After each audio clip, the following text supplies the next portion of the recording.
Meadows of the righteous, meadows of the righteous, meadows of the righteous, meadows of the righteous, meadows of the righteous, meadows of the righteous. Alhamdulillahi Rabbil Alameen wa salatu wa salamu ala Sayyidil Anbiya'i wal Mursaleen amma ba'd. Fa'udhu billahi minash shaitanir rajim. Bismillahir Rahmanir Rahim. As-salatu wa salamu alayka ya Rasulullah wa ala alika wa ashabika ya Habiballah. As-salatu wa salamu alayka ya Nabiyallah wa ala alika wa ashabika ya Nurallah. Viewers of Madani Channel, welcome back to this series that we have started in this blessed month, the Meadows of the Righteous. Different Islamic lessons we have been learning. We're in the 8th episode, and today inshallah we will be talking about struggling in the path of Allah subhanahu wa ta'ala, i.e. being determined in doing such actions that will please Allah subhanahu wa ta'ala. Previously we talked about how to be moderate in our worship, not go overboard, to not jump on a riding horse, as we said in the previous episode. Inshallah, today we're going to look into some aspects of becoming devout in our worship, how to get closer to Allah subhanahu wa ta'ala, how to struggle in pleasing Allah subhanahu wa ta'ala. A person in life, he struggles for various different things. If it comes to education, he works hard, he reads all his work, all his assignments are done on time. He will do extra studies, he'll attend extra lessons and classes and lectures. He'll work slightly hard and he makes sure he'll pass the exams and get into the right institute that he wants to head into. Likewise, in career options, a person works hard and it takes him 5 years, 10 years, 15 years to get to the place where he seen himself 20, 25 years ago. Likewise, in business, a person starts very small and then he works one step at a time and gets to a position where he is self-sufficient and everything is, the business is paying for itself. Likewise, in worship, we start off in a certain place, we start off small and we want to increase this to a certain point. Because remember, the beauty of this religion, Islam, is that we are here to invest for the hereafter. And generally in the world, you invest through wealth. That's what the world is, an investment for the dunya. Problem is we are not here for too long. So is it really worth investing? And what's beautiful about Islam, that you do not just have to invest money for the hereafter. It's actually more superior to invest your a'mal, your deeds for the hereafter. So working hard or struggling in the path of Allah subhanahu wa ta'ala, let's start off with a hadith of the Prophet sallallahu alaihi wasallam. In a hadith al-Qudsi, hadith al-Qudsi is where the Prophet ﷺ speaks, but it is actually the word of Allah subhanahu wa ta'ala. The Prophet ﷺ is speaking the word of Allah subhanahu wa ta'ala. The Prophet ﷺ said, Inna Allah ta'ala qal, that Allah subhanahu wa ta'ala said, whoever, and this is very important especially in this day and age, whoever disrespects one of my good servants, I declare war against him. And what that means is, you have to understand, is Allah subhanahu wa ta'ala is showing, by this term, and the Arabs would use this, Allah subhanahu wa ta'ala is showing how much He loves His servant who is true in his worship. And then Allah subhanahu wa ta'ala says that a person does not get close to me except through the things I have made fard upon him, obligatory. So our namaz, our salat, our prayer, our fasting, our zakat, and our hajj. These are the very basics, our faith. And then a person, he continues to get closer to me, so he's done all his fards and he's gradually started from namaz and then zakat and hajj and fasting.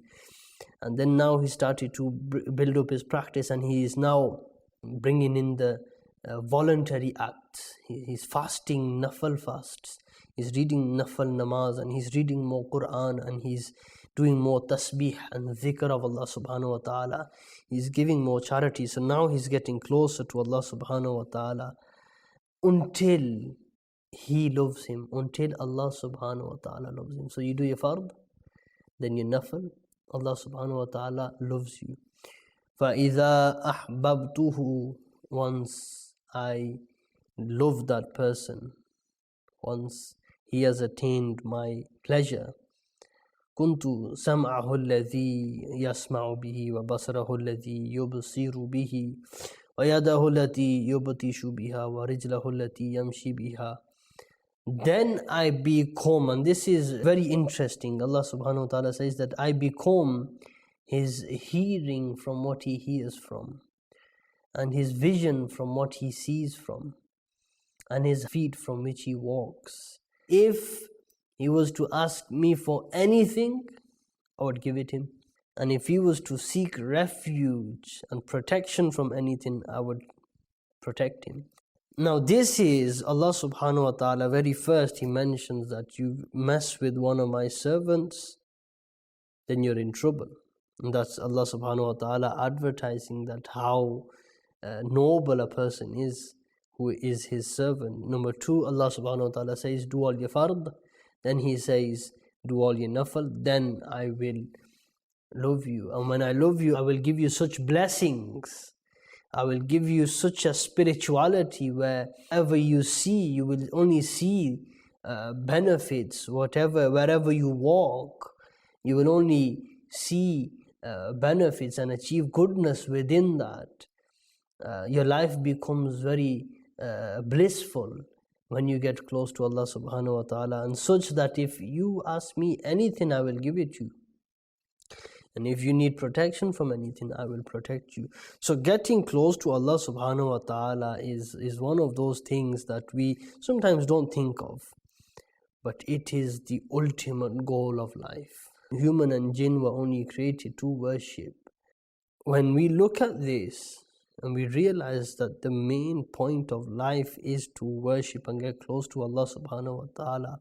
This, once we understand that, that's when you get the true understanding and the definition of life. Knowing that our purpose is only one, and that is to recognize, that is to understand, that is to get close to Allah subhanahu wa ta'ala.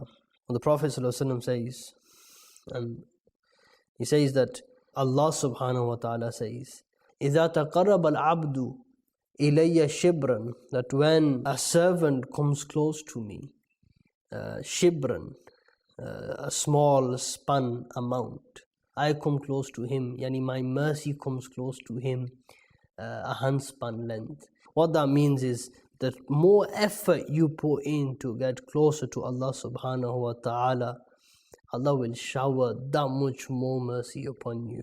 It's all about taking that first step, getting closer to him. Allah will make the path easy for you. And when he comes to me walking, I go to him running. And that is metaphorical. Allah subhanahu wa ta'ala is free from walking, running, sleeping, and drawing closer and distance. Allah is free from time and space. What that means is, you put in a small effort to seek Allah's mercy, Allah will throw His mercy upon you. He will shower, He will put so much mercy in your life, blessings in your life, tranquility in your life. You just have to pick up that one step. So the point is, putting so much effort into getting closer to Allah subhanahu wa ta'ala, this is what we call the struggle.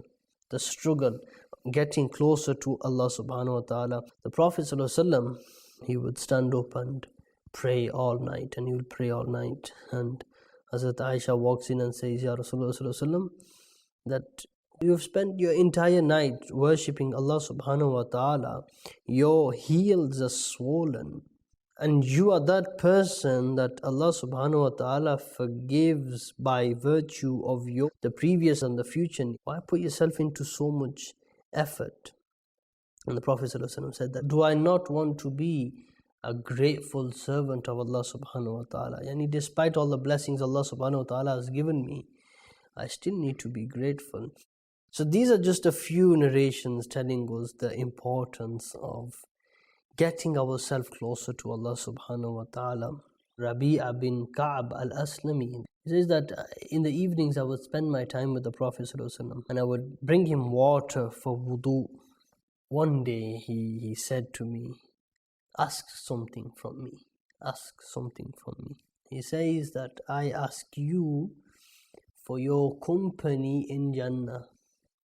I ask you for your company in Jannah. The Prophet ﷺ says to you, is there anything else? He says, I just need your company in Jannah. That's all I need.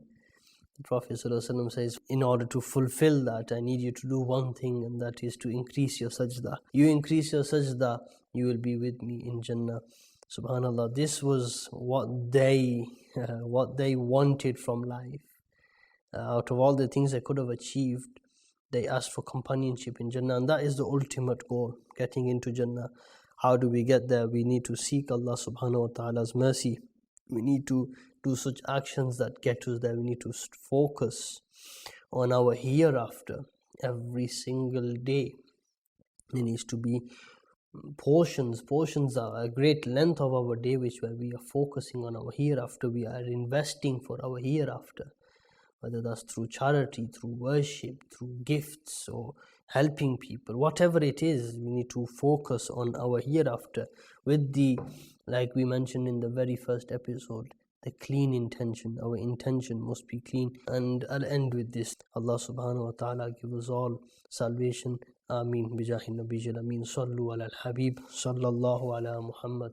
Sallallahu alayhi wa sallam. Meadows of the righteous, meadows of the righteous, meadows of the righteous, meadows of the righteous, meadows of the righteous, meadows of the righteous.